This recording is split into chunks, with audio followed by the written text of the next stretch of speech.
This section kind of sounds like summoning salt.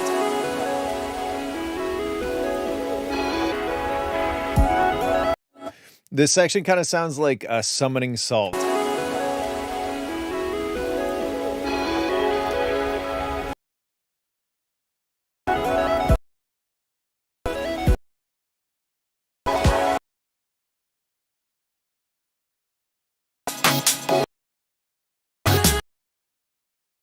Okay, so good.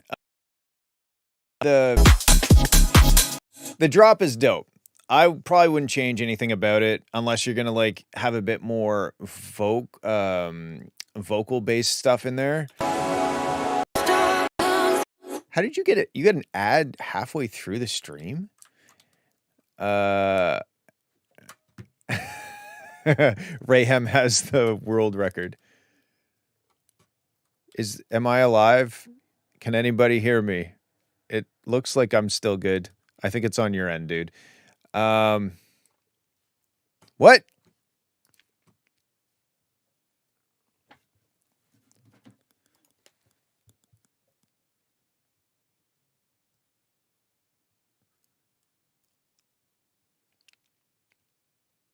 Am I back? Okay, thank you. It's lagging. Yeah, I noticed my Discord was lagging. But I'm looking down at my OBS and it's still 27 kilobits per second or 2700 kilobits per second. Anyway, whatever. As long as you guys can hear me. But we're all good now. Good. Well, I haven't really said anything about the track yet. So I was just listening. But here we go. So what do I think about this track? I think the drop is excellent. I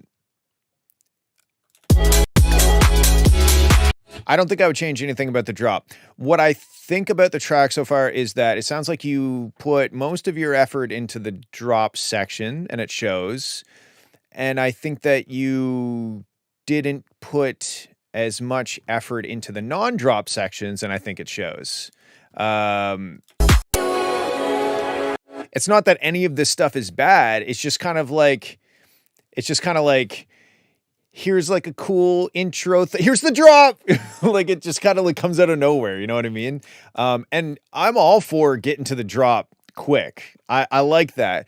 But we went from 0 to 60 real quick. There was kind of like no foreplay. And I'm like, maybe we should have a little bit more foreplay first. You know what I mean?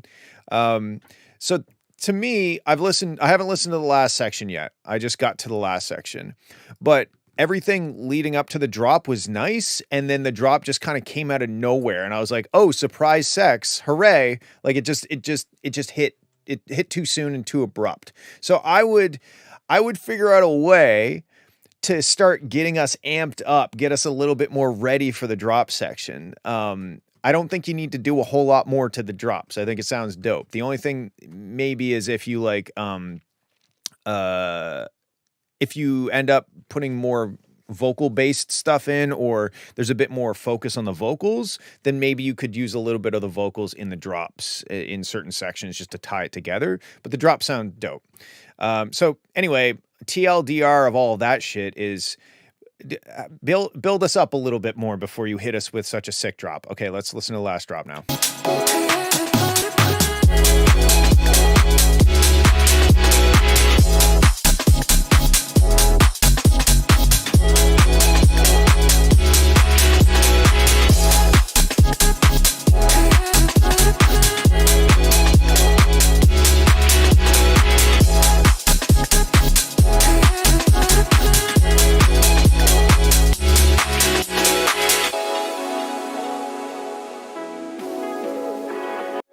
Yeah. Again, I still feel this way. I feel like the track is the drop, and now you have to make the rest of the track. Everything else kind of feels like you made it because you were like, well, I can't just make a drop. I got to make a song. Like, I guess I'll take some cool atmosphere stuff and fuck it. Let's do the drop now. Yeah, that's and if you think about it, I mean, like you're basically 2.5 minutes long. That means you have about a minute worth of buildups that you could do. And it doesn't have to be anything crazy. It's just like introduce some of the elements so that, and I say this a lot, when we get to the drop, there's like phrasing in the drop and there's the musical elements of the drop. I want to be a little bit familiar with the phrasing of those elements before the drop hits, because then I can start rocking out at beat number 1. When you don't introduce those elements before the drop, I got to wait a few beats before I can figure out what's happening. And then, okay, now I know what the drop is. I can rock out to it.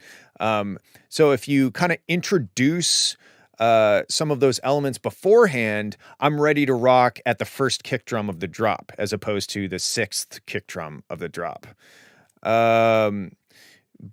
Blue Skies, I'm filled up for today, but I do it every Friday. So you got to go to the Discord server and you drop your track in the Discord server. But we're filled up for today. Every day. Imagine every Friday at 5 p.m. Atlantic Standard Time, whatever that equates to for you. Anyway, that's what I think about your track. I think your track is sick and dope and mint and awesome. But I want to be able to rock out at the first kick drum of the drop. So let me know what's up before the drop happens. And that's pretty much my only feedback, because the drop is that good. All right, cool. Let's move on. Johnny Gamble. I feel like somebody asked me something else that I meant to reply to, but then I kept talking. Anyway, maybe. If somebody asked me a question that I didn't answer, feel free to ask me again, because I don't remember.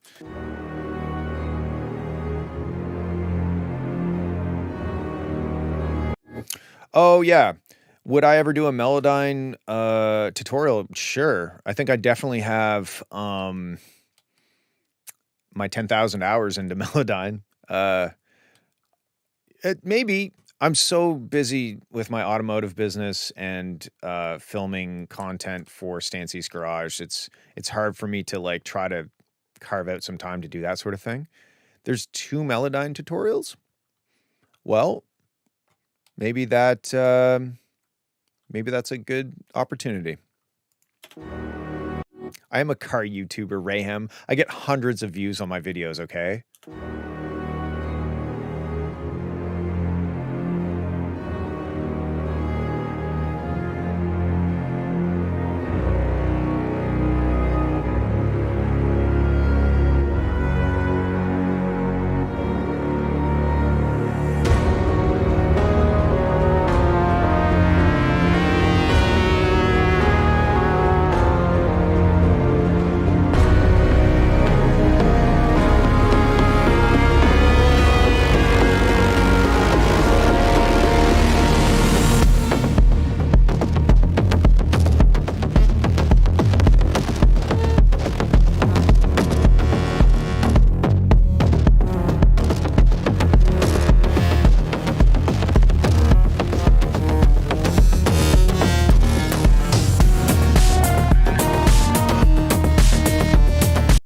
Okay, this is very epic and dark, and I like it. This is almost suffering from the opposite effect as the Fox on Stilts track, where the kick drum was too big and the kick drum was too small and the sub was too big. This one, the sub range is almost entirely made out of the kick drum. I'm not really hearing. I hear the dun dun dun dun dun, dun like the cyberpunky kind of bass thing happening, but it's not very present in the sub range. All I'm really hearing is thump, thump, thump.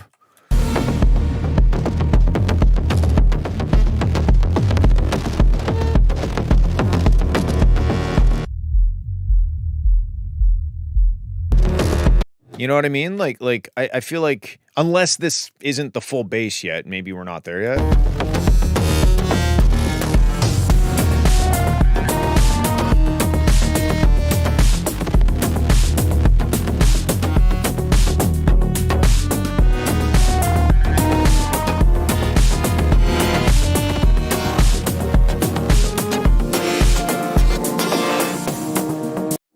What I would do, you could, I don't know what the track setup is, if you have a sub bass or if you don't have a sub bass. What you could do is high pass your dum dum dum dum dum bass, because I'm assuming it's got unison and shit in it. You could high pass that and then just have a sub bass, like basically what you have here, except add a sub bass. Because that's the thing. It doesn't quite feel like we're fully dropped. It kind of feels like we're like building up to a drop because we don't have everything between the kick.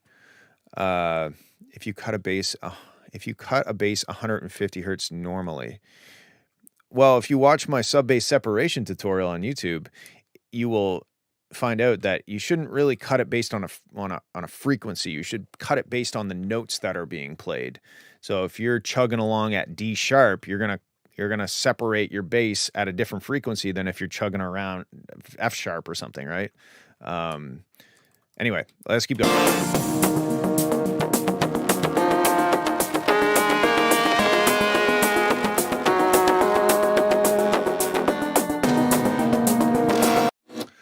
You can send a track in next Friday. We're all filled up for this week, but I do it every Friday.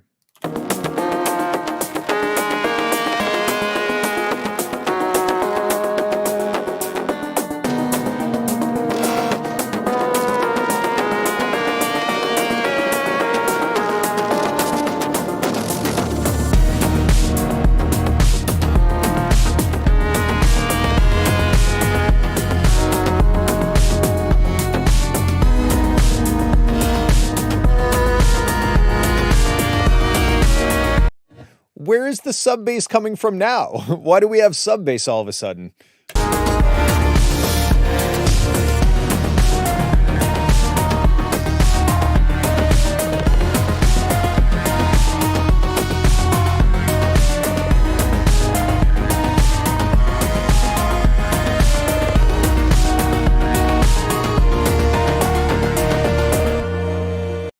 Yeah, like this, that feels more filled out.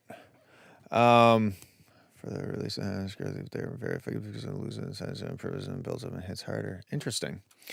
So the sub bass sounds better here.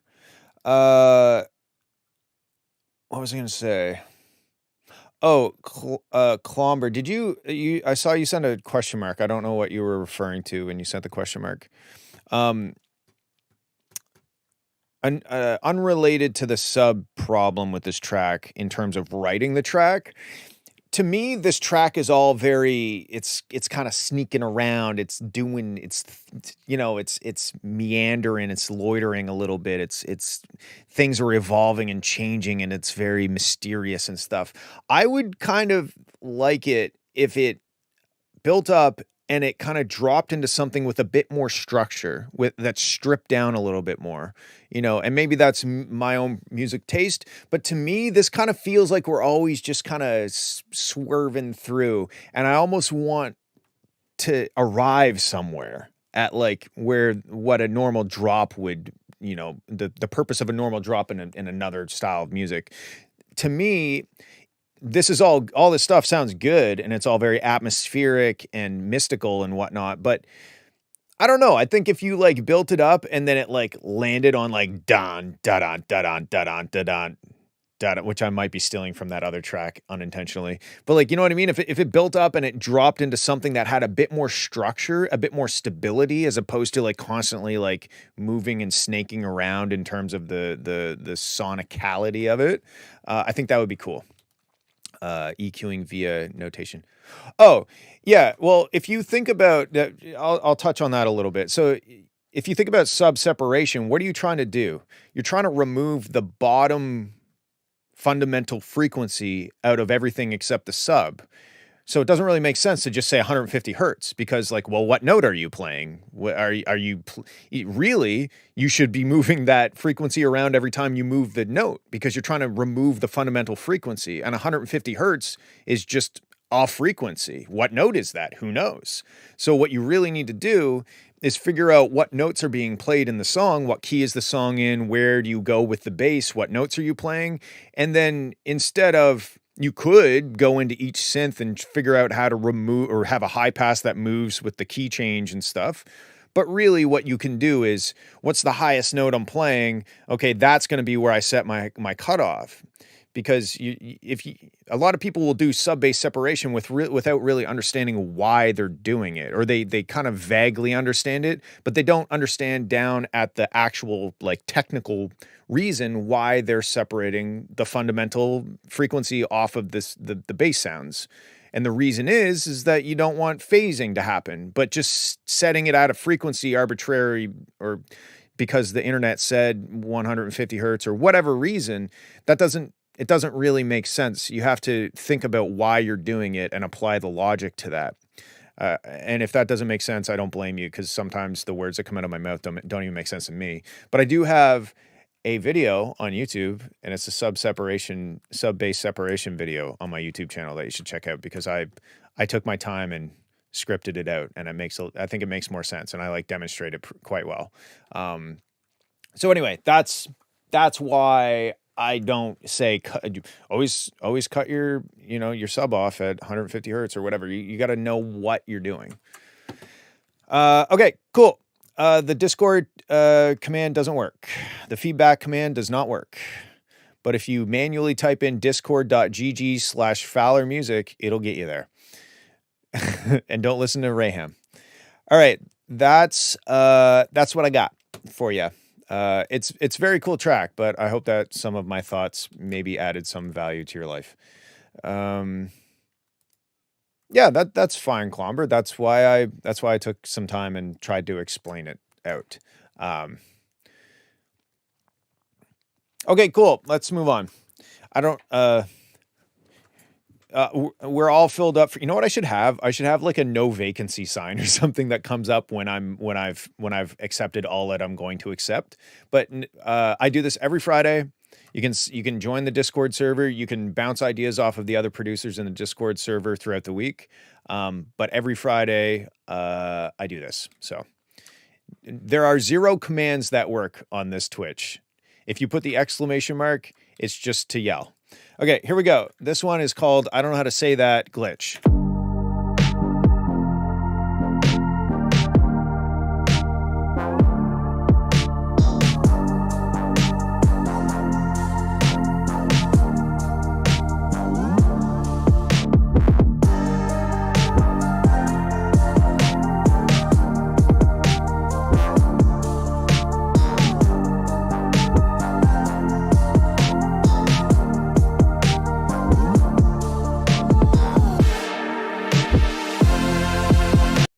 This is like another Summoning Salt kind of track. Like you could put this in a Summoning Salt video and it would fit right in.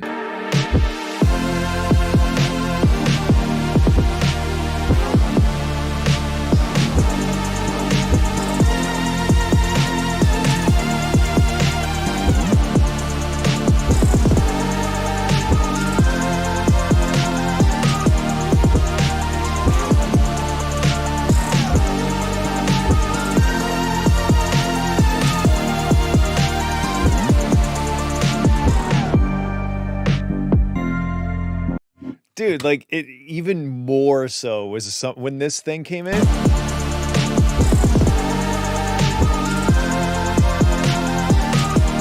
Like that arpeggiator, are we watching like Super Mario Bros? They found a way to save a single frame or something. Okay, so this is very cool. I like it. The drums at the start kind of stick out a bit, like a sore thumb. Like the rest of the track feels low passed, and then we just have like the full force drums coming through. So when we got more into the track, like here,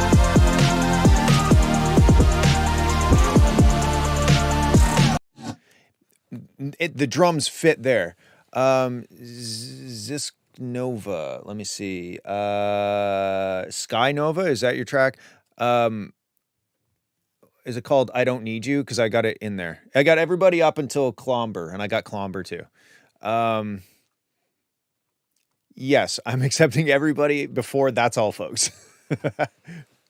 Yeah, I haven't done yours yet. It's actually next. Anyway, yeah, so that's my only real thoughts on this so far is that the drums, to me, they're just so punchy and loud, and the track just isn't there yet.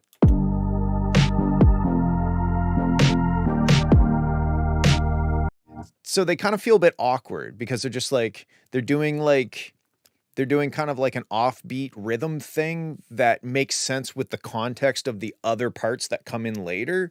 But at the very start, they just kind of feel like, here's a kick drum. Oh, here's a snare. Do you want another? Here's another kick drum. You know, like they just kind of feel a bit awkward by themselves. So, so the way it works is, usually Friday, like next Friday, I'll post another thread under feedback stream, and then you can submit there. But if you want to submit to just bounce ideas off of other people in the Discord, there's production feedback. Anyway, back to this. So I don't really know what I would do. You could maybe just, I think you have a few options. I think one, you could take the drums out of the start and just have kind of like your summoning salt synths running. And then as it builds up, you can bring the drums in when it makes more sense, when there's more rhythmic information for those drums to exist in. You could low pass the drums or like band pass them or something to make them sound equally kind of lo-fi to fit more in with the intro. Or you could add more percussive stuff that makes those drums make more sense. Personally, I would probably just take the drums out of the intro.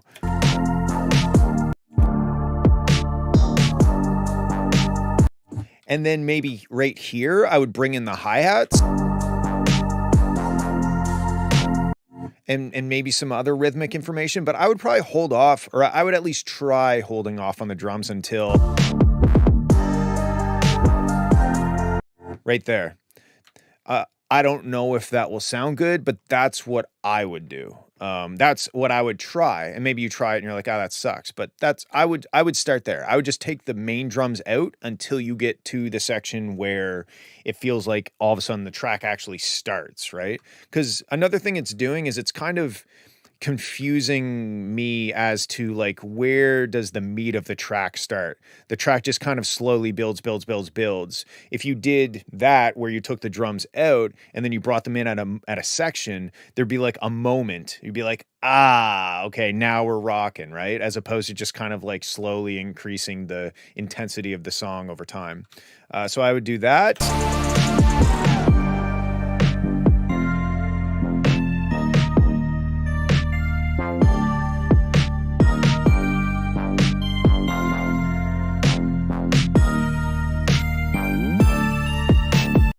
This new like FM Bell DX7 sound, I like the sound. It fits the track, but some of the timing of the notes feels a bit awkward. Like it doesn't feel super musical, as if it doesn't sound like somebody was playing it on a keyboard. It kind of sounds like somebody was clicking it in on a piano roll, which is probably what happened. So I have done what you just said in my track. Well, that was quick.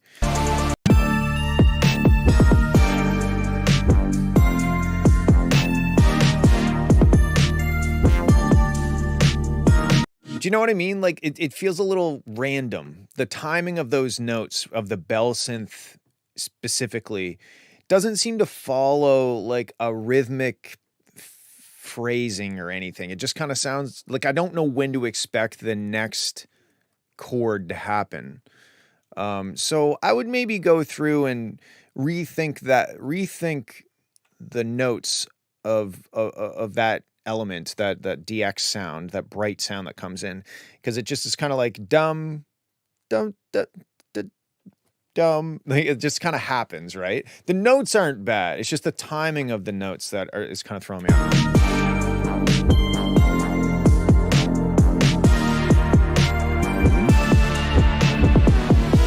It's mostly that right there.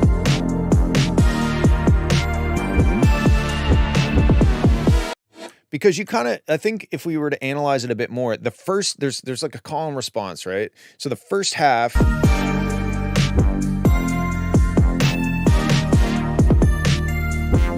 it kind of plays off of like some offbeats and stuff. But then the second part, it's like, it's more just like straight quarter notes. So yeah, anyway, moving on. Jesus, was that a key change?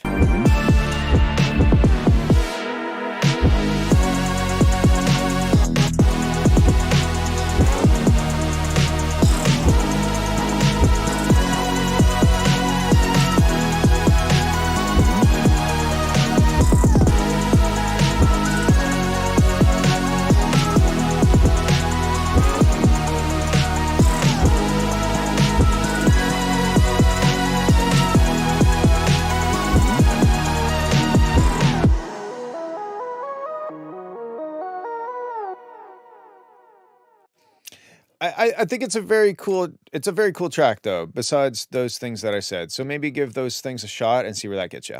Okay, Sky Nova. Holy fucking sausage. Look at this one. I know I gotta fix my mix. Okay, here we go. Let's just normalize. I don't think you need that headroom. You could have a little bit of headroom, but I don't think you need like 3 decibels of headroom. Okay, let's listen.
So like this is sick. This is a really cool kind of pop EDM track, but right off the top, it was a little too aggressive in this kind of frequency range up here.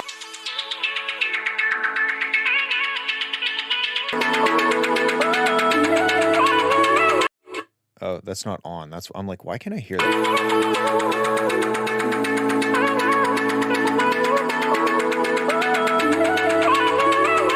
So I'm not suggesting you do this kind of dip in the master, but the almost sounds like a guitar, but it's probably not a guitar, or it's maybe some like processed recording of a guitar or something.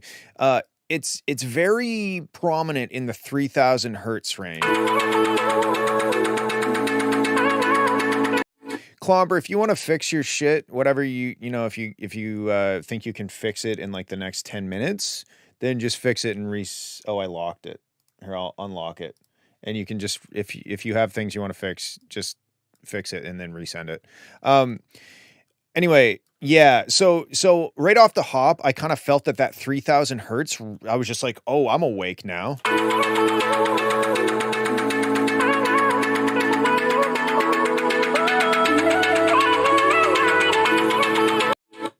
Ah, okay. Well, no problem. I will give you my thoughts. This track is a headache for me to mix. Well, yeah, there's like a lot of like very bright energy, and I'm really glad that you corrected that typo.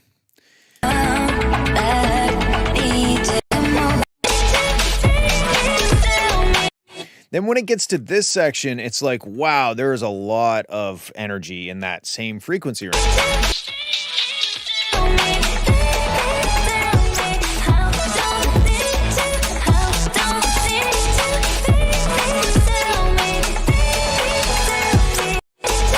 You know what I mean? Like this is aggressive. This is 4 decibels pulled out. But like, listen.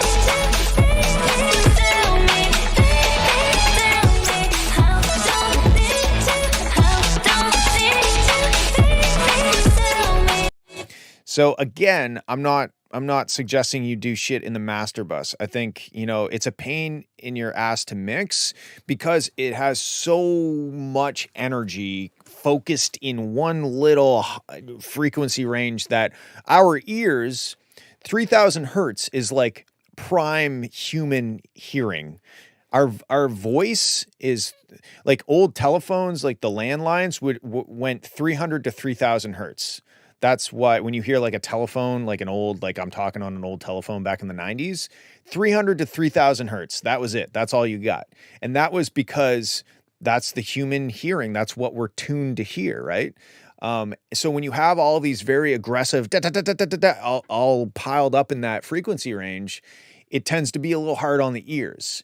And then when you're fucking mixing it for hours on end, you probably start to lose like the ability to even fucking hear what that frequency range sounds like anymore. Because I know from experience that when you're working on those types of tracks, you get so much ear fatigue because it's just bombarding your ears with like the ideal frequency. Yeah, I think what you should do is maybe take a second, organize the track. And I don't know, maybe your project is already like super organized and separated and bussed out and stuff like that. But I know that like a lot of the time everything's quick and dirty, flying loose. This is going into that, whatever. This isn't even going into a track. It's going straight to the master bus. Like you get a little messy. And a lot of the times it's fine. You can work through that and it's no big deal. But when you get to a point where you're like, I cannot figure out this fucking mix, sometimes it's good to turn off all your master effects, start bussing things together. I'm going to take all my top drums. I'm going to take them all, put them into a bus. I'm going to take all my guitar sounds and put them into a guitar bus. I'm going to take all my bass sounds, put them into a bass bus. I'm going to take my vocals, put them into a vocal bus. I'm going to not worry about the mastering. I'm going to focus on getting the vocal and this sound. I'm going to try to figure out how the fuck to make those two things work together. I'm going to turn off everything else. I'm just going to focus on the vocal and the D thing that's harsh and figure out how the fuck to make those two things work together. Then, okay, now those are feeling a little bit better. Let's now bring in the drums and see what happens. Like it's you got to like kind of step back, take a few steps back, turn off some shit, organize some shit, bust some shit, and then start working your way back up. It's not that the mix is bad. It's just that there's a lot of energy in that one frequency range. And it's like a constant like barrage of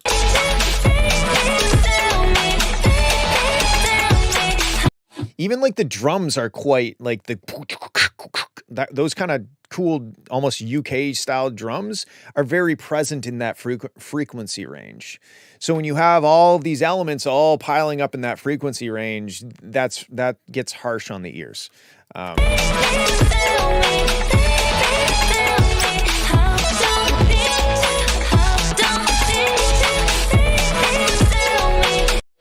then another thing that you should ask yourself is, and I've said this a few times this stream, I've said it probably every single stream, and I'll probably say it in every future stream, but like, are all of these elements necessary right now? Maybe just stripping out some of this stuff like that.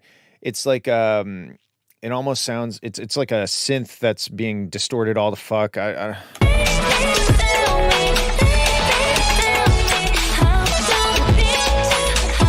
bling, bing, bling, that thing. Maybe that shouldn't exist at the same time as the vocal. Maybe no amount of mixing will make those two things work together. Maybe it will, but also maybe it won't. And maybe it's better to produce the track in a way that allows that bling ding thing to the synth, distorted, bright synth thing. Maybe it exists in its own area without the vocals. And maybe the vocals exist in their own area without the bling ding thing, you know? Because at some point you might be trying to force a square peg into a circle hole. Is that the way, or is a circle going to, and whatever. And no matter how you try to turn it or fit it, it's not going to go. So sometimes it's just like that would never work, you know? I'm not saying that's the case here, but oops, it's something to consider. Let's keep going.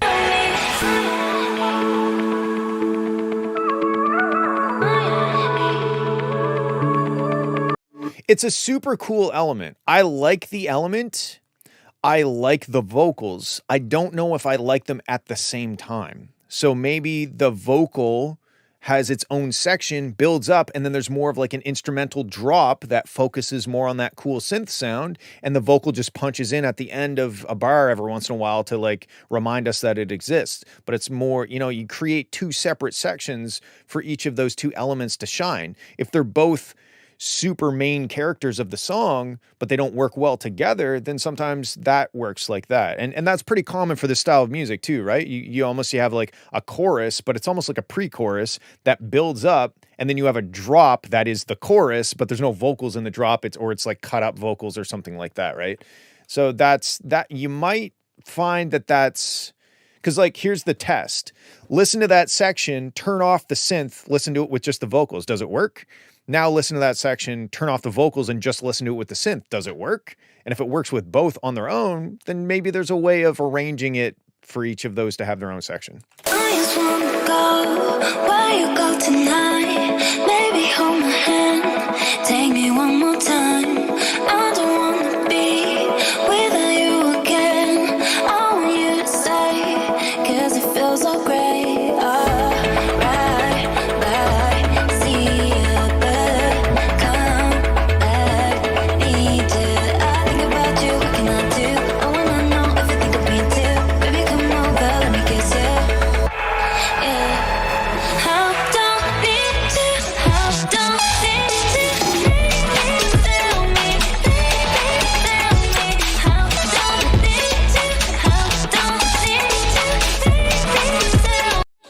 I think objectively, the vocals have too much of that 3000 hertz in them. Because in this section,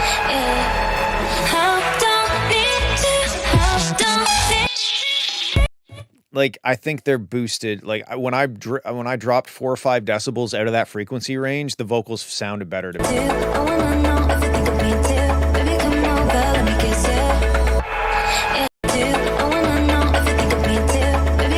Especially when she starts going up into the higher register. So I think the vocals probably will need to be deharshened a little bit regardless of what you do with the other thing. There's a... That's mindless overdose. There's a 1975 song that I think could be a good reference for you. Is it this one?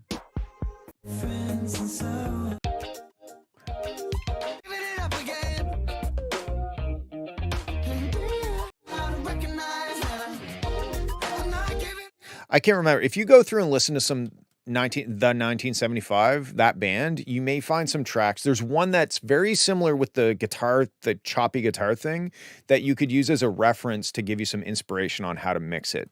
But I feel you, dude. Like I've mixed stuff like this before, and I just pull my hair out because I'm like, I like all of this stuff, but they just don't work together, you know? And no matter what kind of creative fucking compressing and EQing and dynamic EQing and multi-band compressing and all this technical tools, it's just like it just never will work.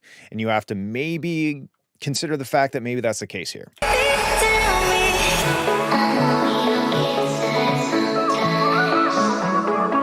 And I also think that, like, the track overall is pushed very hard, and you might be able to push the track this hard, but when you're trying to figure out the mix, a lot of the time when you're struggling, it's better to turn the master just right off and be like, okay, it's not going to sound all great. It's going to kind of sound shitty because the master's not on, but it's a lot easier to figure out problems when you don't have the master doing shit.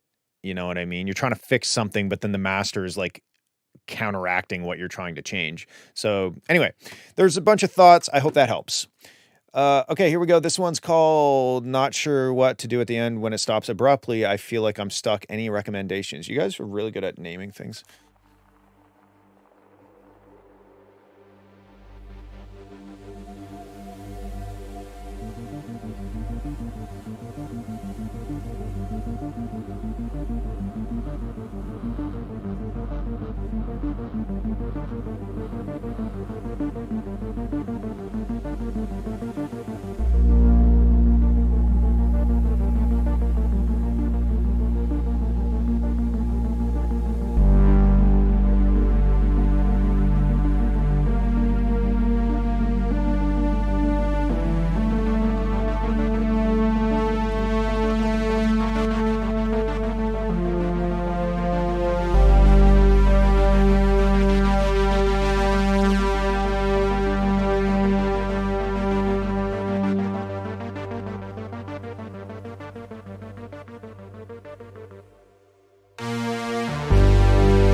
Okay, so I love the intro. When it got here, I was kind of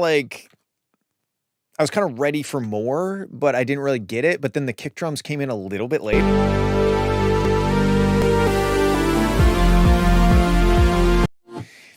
And I don't know. I feel like the Bad Computer New Dawn. I don't know that song, but that might be a good reference for them. Anyway, I feel like the energy kind of went up and then it dropped down and then it kind of went up a little and then dropped down. Like I'm not sure that this is flowing that well in terms of energy. Like it's not like getting me amped up, delivering on that, or like managing my not, why do I want to say anxiety? Managing my anticipation, I think is what I was trying to say. So it's a bit starty stoppy. Like it kind of builds me up and then lets me down and then builds me up and then lets me down. So I think that this could flow better. But then when it gets here, I think the reason why you are stuck is like, I don't think these drums are really right at all. Like the 909 kind of drum machine doesn't really, it kind of adds cheese. Everything up until that point sounded authentic and like epic. But then when you bring in the 909, at least 909 style, I don't know if they're actual 909 drums or not, but like they sound like a 909 with the triplet, all of a sudden things get a little cheese. It just sounds a little cheesy. Like triplets aren't cheesy inherently, but when you use that style of drum with the triplets, that doesn't sound epic anymore.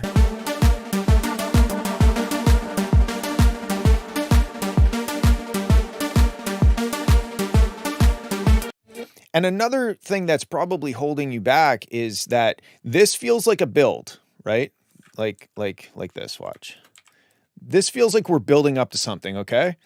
This feels like we're building up to something, okay? This feels like we're building up to something, okay? Like, you know what I mean? It just feels like you have built 3 buildups. And I feel your pain. You don't know where to go. You feel stuck. So a lot of the time I find it easier to at least have a rough idea of where I'm going to land. So sometimes it's easy to like start a track, make a build up, and then you get stuck on the drop because you spent all this time on this build up. And then no matter what you do, you have to start making the drop. And you've probably spent a lot of time making the build up. And now you have begun making the drop and it sounds like shit compared to all the time that you spent making the build up. So it's usually better to have an idea, if it's possible, to have an idea of what you want to do for the main climax section of the song, whether that's a drop or a chorus or whatever, right? Especially in electronic music, because you can spend hours and hours crafting this beautiful, huge buildup.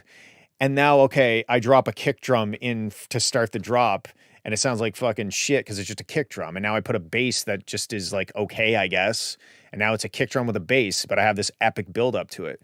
I'm not sure that that's necessarily super actionable advice for this track specifically, but it's something to keep in mind moving forward, that instead of spending as much time on the build up without knowing where you're going, maybe try to figure out where you're going before you build up to it. I'm not really sure what advice to give you for this besides I liked this a lot, I liked this less, and I didn't really like this a lot. So that's that. I just don't think these drums, because the drums are kind of like, they kind of sound like you're trying to be full force, but there's like no sub bass, there's no real power. It just still feels like a buildup. So maybe try to find some reference songs, like Raham suggested that Bad Computer song. Maybe check that out and try to draw some inspiration from tracks like that. Another thing you could do is, you know, maybe this track, you scrap it for parts. If you're spinning your tires forever and ever on it, maybe it's better to just like move on. And maybe at some point you'd be like, oh fuck, I need like a cool galactic sounding intro thing. And you're like, oh, there's that track that I made that I couldn't figure out where to go with, you know? So sometimes it's just better to it is what it is. Like, this was a learning experience. I'm not saying you should do that. I'm not saying that you shouldn't keep trying. I'm just saying that at some point, if you're stuck to the point where you're just spinning your wheels and you're not making any progress, you just move on and be like, it is what it is. Like, that chick back in 2016 thought I was going somewhere, didn't go anywhere, learned some stuff. Cool. Moving on. So that's I think maybe the best advice I have. I really do like the start of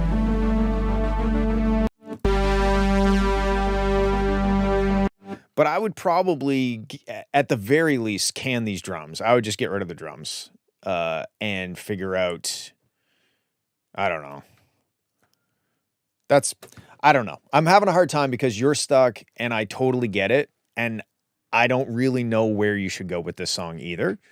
But I know that these drums and this section isn't really doing you any favors. And I think that the biggest problem is that you've built 3 buildups.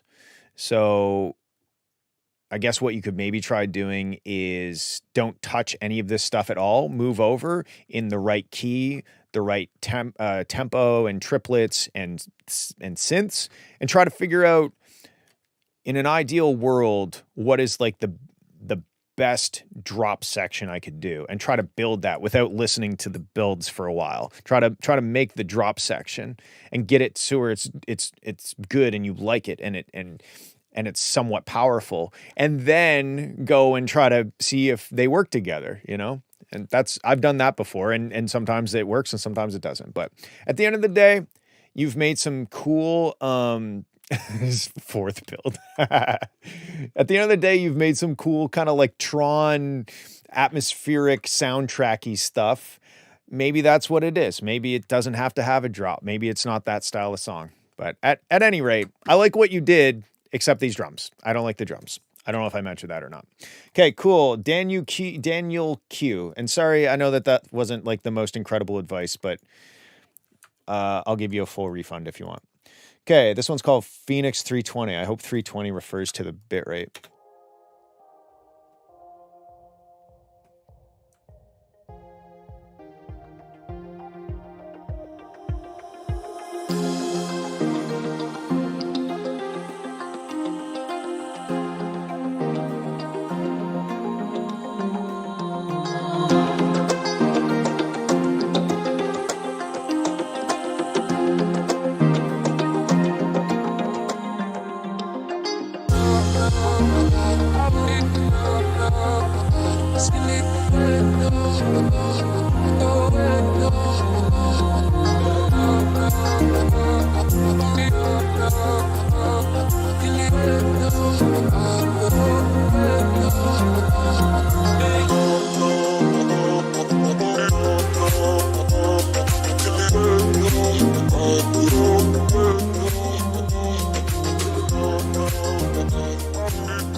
So far, this is dope.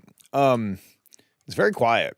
I don't know, if mastering is like a totally separate process, then that's cool. I think that's probably the best way of doing it. But if I were you, I would at least have like, just a like a limiter while you're writing. I wouldn't go crazy with a bunch of like crazy effects in the master bus, but just something that gets the volume up to an acceptable level. Because you can see this limiter is barely doing anything, but all of a sudden everything's just louder and sounds better. And that usually equates to you feeling more inspired and more creative, and you do a better job writing and producing if you have just something to get the volume up. You know what I mean? I really don't think that people should mix into an aggressive master, because they could be doing really bad things in the mix and the master's just kind of fucking fixing it for them but doing a bad job at it. But anyway, whatever. I would throw a limiter on it at least.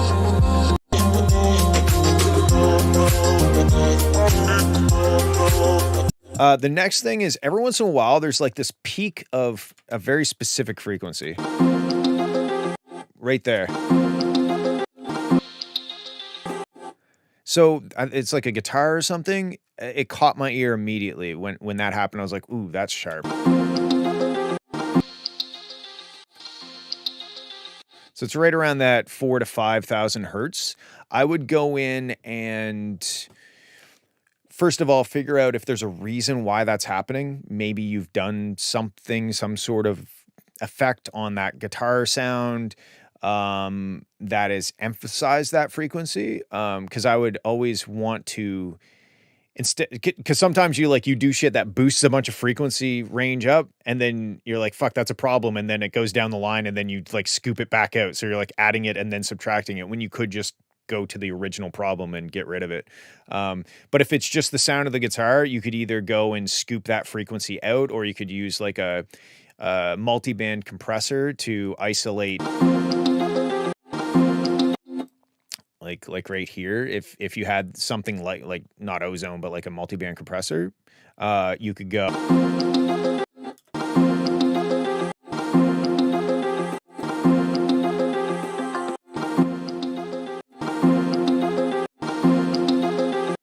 It's kind of hard to hear like that.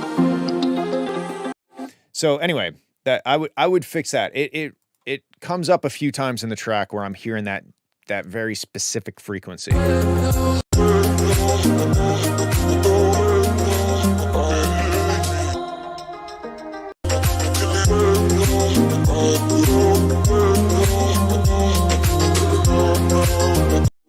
This is very cool. It's like it kind of reminds me of like a festival in the woods. Like guys with ponytails.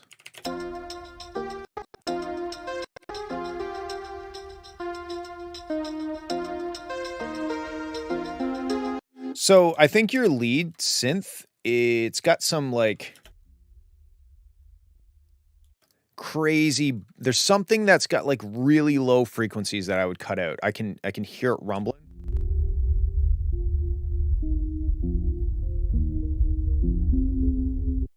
So whatever's causing that doesn't sound intentional, and it doesn't sound like it's adding anything to the song. It's just kind of like a weird low frequency rumble. So I'd figure out where that is and cut that out.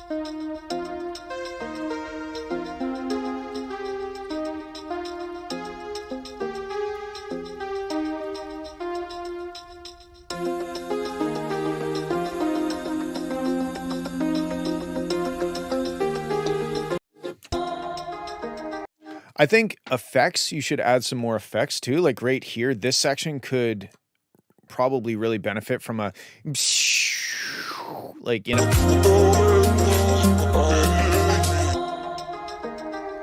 That would, because that moment right there just kind of feels like the whole energy gets sucked out of the track. Like it just feels like the track falls flat on its face for that moment.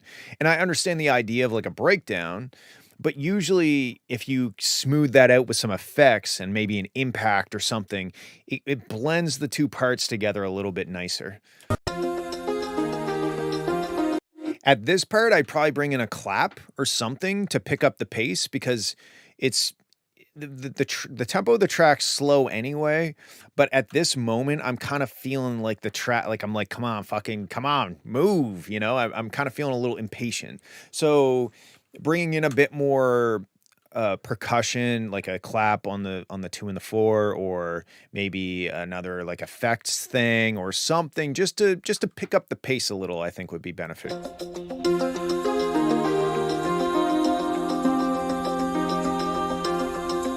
I'm still hearing that super low frequency. In fact, you can see it down here. I'm wondering what it is, if it's the synth or if it's like maybe the shaker loop or something.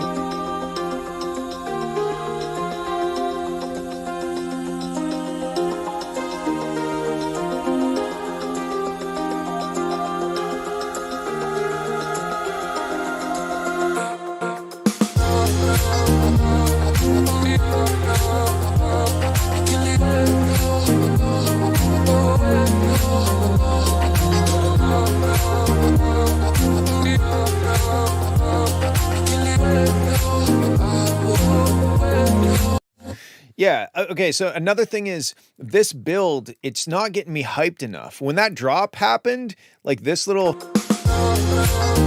I was vibing, but man, I would have been losing my mind if you had like a better build with more effects, maybe some sort of snare roll, not like a cheesy snare roll, but some sort of like house kind of progressive house kind of build up or something. I think effects is going to do a lot for this track. It's going to smooth all these sections. It's going to keep the energy high.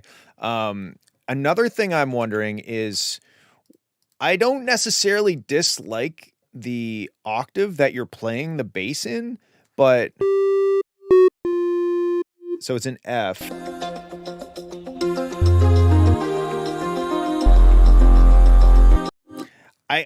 I don't know. I would probably, cause like,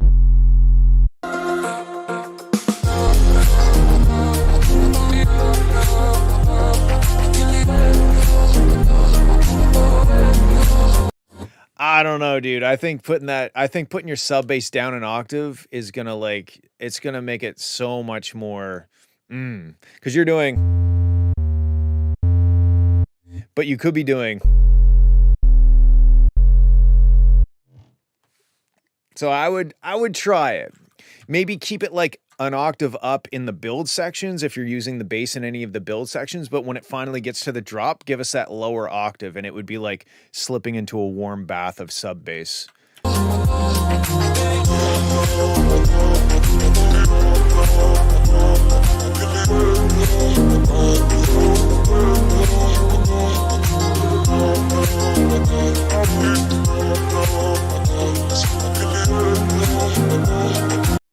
I think putting the sub bass down an octave is almost non-negotiable. I don't know. Like, I like part of it up an octave. It reminds me kind of Camel Fat or something, but when it drops, if it went down an octave, it would be I think it'd be way better. So I at least give it a shot.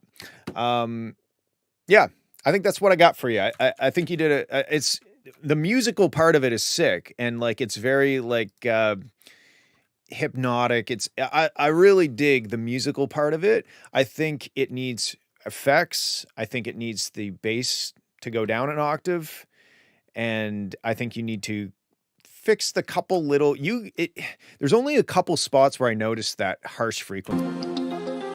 So you might just be able to go and like manually reduce those moments. And not have to do a whole lot of like actual EQing. You could just like maybe go, like you can see that peak right there. You can maybe just go and like volume automated or something, you know, like there's only a few moments, but pay attention to that very specific frequency that I showed you, because on a loud system with everything going full blast, you would probably like, you might see people do one of those, you know? Okay, that's what I got. Cool. Okay, last one of the day. Clomber. Trapecalia. Wow, that sounds like some sort of like sexual fetish involving trap music.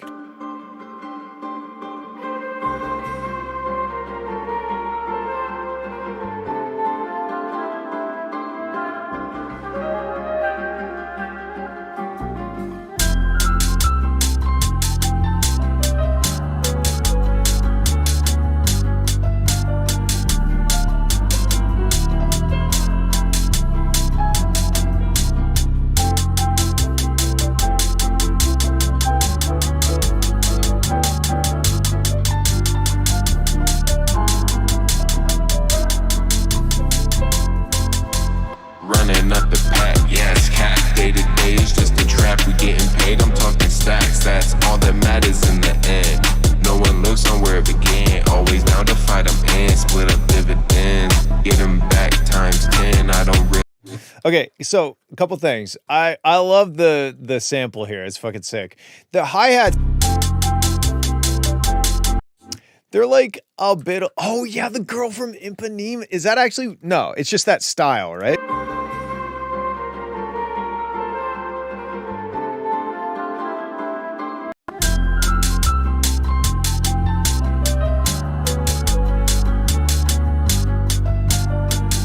Is it? Anyway, I love that song too, but I really dig this section. The hi-hats are the hi-hats I don't think are right for this part here. They're so like fucking like like a rectangle of a hi-hat each time. I don't know. I almost think that you should, in this section, bring in the sub bass and maybe just have like a shaker, something that's not super like trappy, but just like a little bit of rhythm that fits with the vibe of the sample that you're using a bit better, and then rely on the fact that you're giving us this deep sub bass to like as like a little, don't worry, this, you know, we're going there. I don't think you need to use those hi-hats. Those hi-hats are just very blunt, I think is the word. And then when it drops here, running up the pack, yeah, it's cap. Day to day is just a trap. We getting paid, I'm talking stacks. That's all that matters in the end. I feel like it's too cluttered in terms of like elements and also the reverb on his voice. Like the reverb is filling. I feel like there's no space. Let me hold on a sec. Have I fucked this? No, I did turn that off. Okay, I thought that might have been me.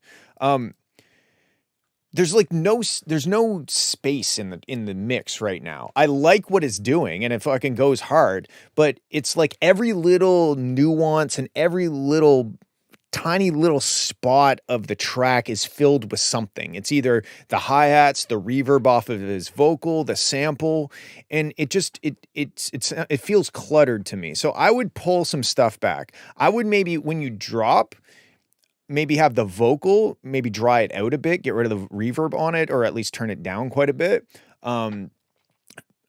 Maybe take the sample out at the very start, or maybe use the sample more sparingly, because I'm having a hard time when I listen to it. I'm having a hard time identifying what's happening at any moment. I'm like, is it the hi-hats that's bothering me? Is it the sample that's bothering me? Is it the reverb on the vocal? It's just everything is like right here. There's really no depth or nuance to it. Let's keep going. Times 10, I don't really mind them hating. Get it on my own, persevere with patience. All these bitches kicking back, relaxing on vacation. Yeah, it's cap, and there ain't no reason to be faking. Like, what would that sound like if you just had like the drums and the vocal and the 808 sub thing, and then brought the sample in sparingly later on? It might be cool. Maybe it loses its charm. I don't know, but it might be worth a try. Kicking back, relaxing on vacation. Yeah, it's cap, and there ain't no reason to be faking.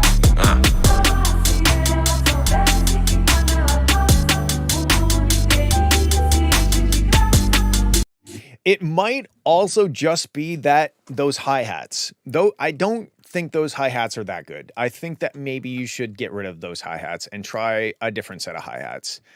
They're just so like this is what it seems like. It seems like the drummer is going like this with both hands on one drumstick on the hi-hat going.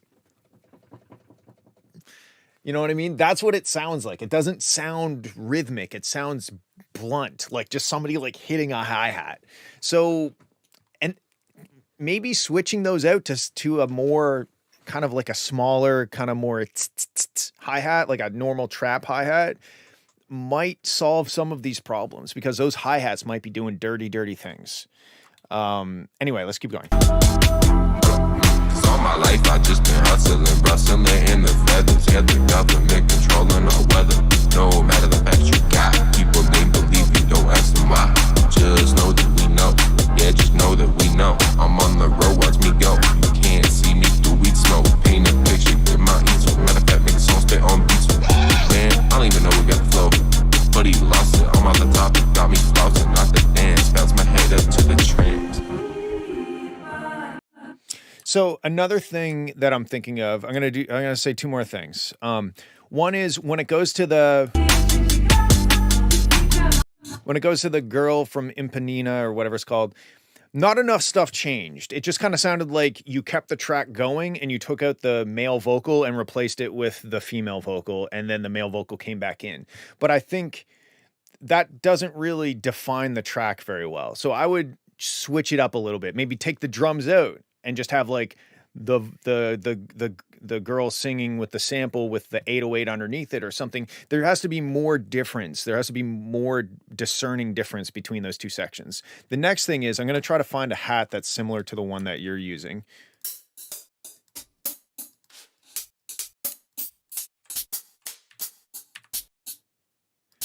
Sure.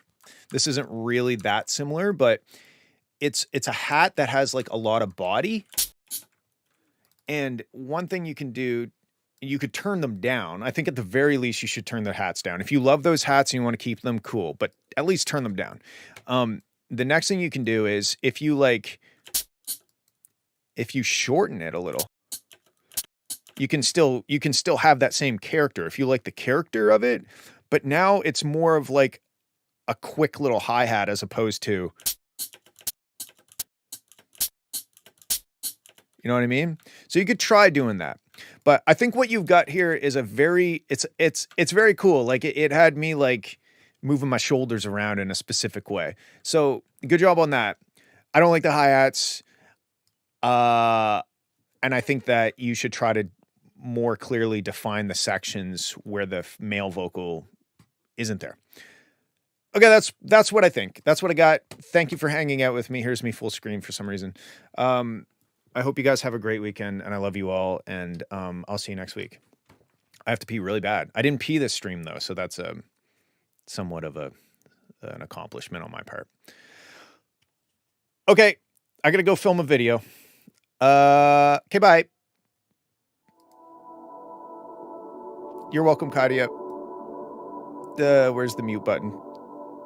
Okay, bye. I clicked the wrong button, too. I was supposed to do this one. Okay, bye.